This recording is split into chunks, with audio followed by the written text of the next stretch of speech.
Good morning. It is Wednesday the 30th of January 2019, and as you can see,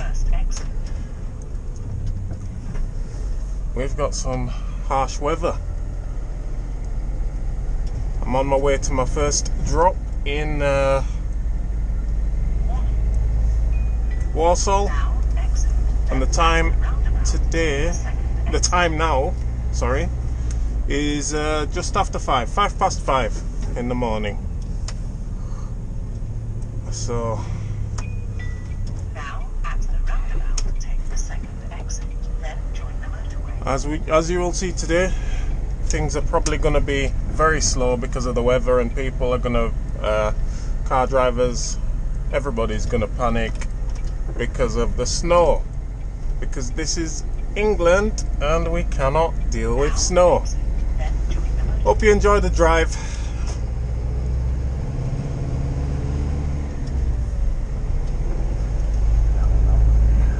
If Liverpool win this evening, alright, there's 14 games to go.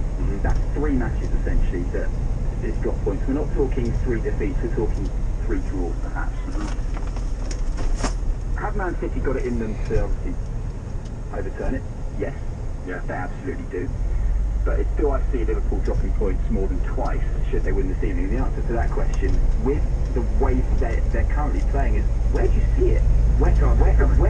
Where in their remaining fixtures, where can you see them not picking up victories? Against Manchester United? Possibly. Tottenham have got to go to Anfield. Tottenham's recent record at Anfield isn't the finest. No. So you'd expect them to go and win that one. Yes, they've got to play Arsenal and Chelsea again, but they've got a great record against both of them. So where defensively they're so much sturdier than they used to be. They're not overly reliant on Salah like they were last season. They've got goals from everywhere. They are, well, you could say in midfield perhaps they're weaker than some of the other top teams. I personally don't think so. They're fairly strong. I tend to agree. But they've had a warning shot across the bow. They were beaten by City earlier in the season, and everyone was, the title race is wide open, that's the end of it. I actually think that did Liverpool a favour. I said at the time, racing 10 points clear is obviously a huge lead. It's a nigh on impossible one to mount for any club. You know, never mind Manchester City, who have come from further behind before to win titles and progressing competitions. But you just feel like Liverpool surely now have had enough warnings, right? This is going to be your year. City are stalling, they're messing things up a little bit. If you've never had a better opportunity to keep 7 points in front of them, it's Leicester at home, they're nothing special. I wouldn't quite pay out yet, as a caller suggested earlier, if I was a bookie, but the longer it goes on and the more the game is run out, you think 7's going to become 9 soon, and then once you start getting into double figures potentially, Liverpool's time. The thing with City is, you know that, as you've seen after their last season, they're capable of going on a run, 6, 7, 8 wins in a row. They went on a run, I think it was before conceding last night, that first goal, I think it was 30 goals without reply in their last 2 games. So we know what City are capable of. We know that they are, well and truly, they will be in the race until the last. But number one, as we've seen this season, compared to last season, teams aren't afraid of them as they were. No. Because Newcastle last season in this fixture sat back from a goal down and limited the damage. Yeah. I'm got criticised for that. I'm glad that a year later he's had his vindication. Very heavily criticised for it. And last night, at times, when Newcastle broke, they did leave themselves open. They got caught. City's finishing their final ball. It just wasn't good enough. It was one of those nights for them. But this is a team battling relegation. City would never have lost a game like this last season. And it's interesting, isn't it? Because when City won the title last year with games to spare, there was talk of them being a dynasty, and Pep Guardiola is going to go on and win everything now. They're going to win all 4 trophies this season. You know, make the most of clubs like Chelsea and Leicester before then winning the Premier League, because they're not going to see it again for a long time. But actually, it hasn't gone that way one bit. And then, as producer Sam and I were saying offline beforehand, is this a good thing for the Premier League? I think so. Is this then, well, further evidence of how difficult it is to retain your Premier League title? But then why has it become so difficult? Why can't teams do what Manchester United managed to do under Sir Alex Ferguson and win 3 titles in a row? All right, then I had a year gap in between, but go back, win it again. And it was 2009 the last time United had the title, something, is that right? Correct, yeah. How about that? 7, 8, 9, they won it 3 years in a row. Since then we've had, well, it's not a different winner, but it's not been the same winner 2 years on the spin. I'm not sure why it's become so difficult to retain your trophy, to retain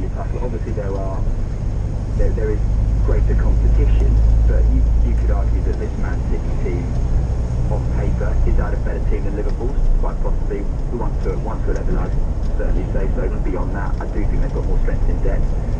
Got greater consistency so far. That's why they're top of the table. That's why they could be 7 points clear.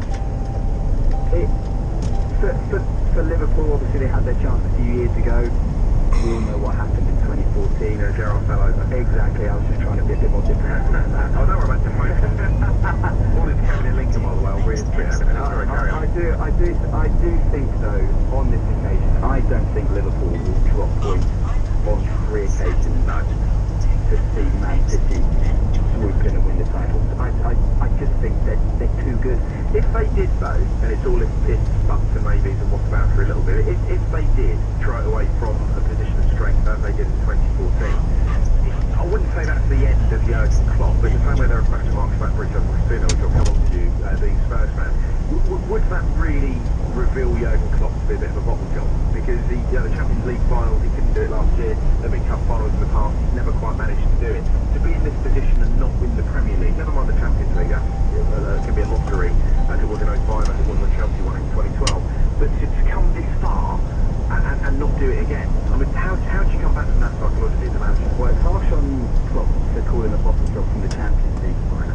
Well, yeah. This is 2 goalkeeping errors against Real Madrid, and he loses Salah, and with all due respect, he brings on Adam Lallana, who I'm a big fan of as a player, and I always have been, certainly since he broke through at Southampton, and will continue to be, throughout his career. He just didn't have the strength in depth on Champions League final night. The Europa League final, a couple of years earlier, when they got beaten, I think it was by Sevilla, that you could argue would have been more of a bottle job, because they were in command of that final. Where does he come back from here? I mean, would Liverpool then go the same way that they went under Brendan Rodgers the year after? They went from 2nd to 6th, struggled massively over those 10 months of the season. Would this Liverpool team do the same? It's very hard to think so. This is a much better Liverpool team than we're back then. Number one, they don't concede many goals. I can't see Klopp struggling in the same way that Brendan Rodgers did. But I also think that if they don't do it, with Manchester United, who knows who will be in charge of the team, but they'll spend, they'll invest. Chelsea will be a year into the Sarri project, Arsenal the same under Emery. Who knows where Tottenham will be financially and of course manager-wise as well. It's just, would this be the last time for another couple of years? Will they have to redevelop their squad again? That's what it feels like, and people will always say it's going to be Liverpool's year, it's going to be Liverpool's year, and it does feel a little bit like the longer it goes on. I remember when Leicester won the Premier League, it's 2 very different teams, 2 very different sets of ambitions, but the longer it goes on, people say, oh, can they hold on, can they hold on? You think, well, yeah, they're title contenders now, because they're there or thereabouts, they went on and won it. And you're right, Liverpool play a Leicester side tonight that they shouldn't really fear. As long as they don't get complacent, that's always the risk. And that's why I said when they were beaten by City and they didn't go 10 points clear, that was the warning shot across the bow. And it would be foolish of them to throw it away from you. I just think playing Leicester tonight, and it seems that there's a bit of supporter unrest surrounding the management of Claude Puel. I mean, I think they're quite harsh on him myself. Yeah. It just feels like they as supporters are waiting for mistakes. Any slip up, they go a goal down. Heads could drop, Liverpool could run away with that 3-4-0. It could be a difficult night for them. This is a game they should be winning. They should be winning. And you should be coming back here tomorrow morning looking at a team that's 7 points clear at the top. Exactly, and then from that point in, what does that say about the Premier League title race? And for all Pep Guardiola says it's not over yet, he's not prepared to sacrifice his crown, as you said at the top of the hour. Might not have much say in that, mate. You're a Spurs fan, David, and your manager has been on the back of the sun. He seems to have become the new Jose Mourinho in recent days. He's everywhere. What's he said now? He is everywhere. I'll help Spurs to achieve all they want, but then seconds later, can you confirm you'll be here next season? I can't promise that. I mean, it's kind of music to all us Spurs supporters is, I'll help Spurs achieve all they want. We want him to say that. I know he's had a difficult few days, and I've been at both those games. I don't find the Crystal Palace defeat unforgivable. I don't. It's a difficult one, just due to the fixture schedule. I do think the team he had out was actually strong enough to win on the day, and we created enough chances on the day. I shouldn't really refer to them as we, but I'm going to them a bit too partisan, so I apologise. Spurs created enough chances on the day to win the game. Let's not forget, Kieran Trippier missed the penalty, George Kevin and Cooley missed from 4 yards, or whatever it is. That Spurs should have. That team was strong enough to beat Crystal Palace, as I can go around and say. I don't buy the argument necessarily that top four is more important than trophies. I also don't think it has to be one or the other. That's also true. And I put this to a lot of Spurs supporters I know at the start of the season. And again, this is a conversation I had with Sam as well. And Spurs this season should have had a shift in priorities. I love the fact we're in the Champions League, and I love the fact we've made it through the group. But with all due respect, Spurs are in the Champions League making up numbers at the moment. They're not winning it. They're not. The same way that Arsenal were when they were in. Exactly.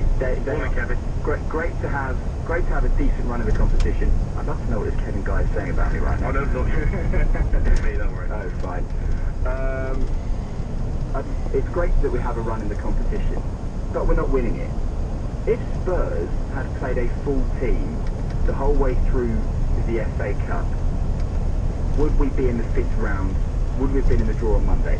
Probably. Would Spurs go and win it? Quite possibly, because of how other teams like to rotate in the way that they do. There is the argument, had Hugo Lloris or even Gazaniga been in goal in the semi-final last year, would Spurs have then been into the final? You can make that argument because of the Michel form. I don't want to say error. Yeah. You know, Herrera's goal is one that he should have kept out. If Spurs had altered their plans differently, we'd still probably be in domestic cup competitions. When I put that to Spurs fans at the start of the season, the looks I got, the responses I got,